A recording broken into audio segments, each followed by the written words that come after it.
Hello guys, আজকে অনেকদিন পর নৌকো চালাইলাম, খুব ভালো লাগলো, তাই চাইলাম ছোট একটা ক্লিপ আপনাদের সাথে এই শেয়ার করি।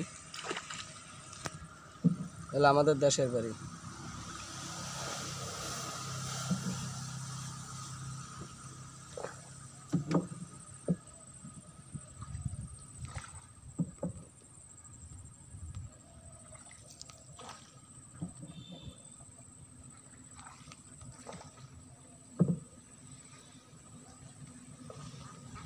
আমরা যাচ্ছি হলো খালাবাড়ি, কিছু জিনিস আনতে যাচ্ছি আমাদের বাড়ির থেকে অনেক দূর।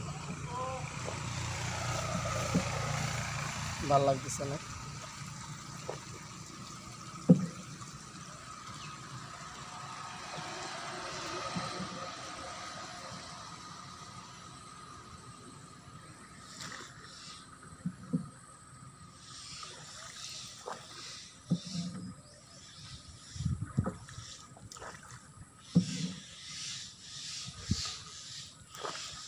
এই তারপরে কত খালাবাড়ি গেছি।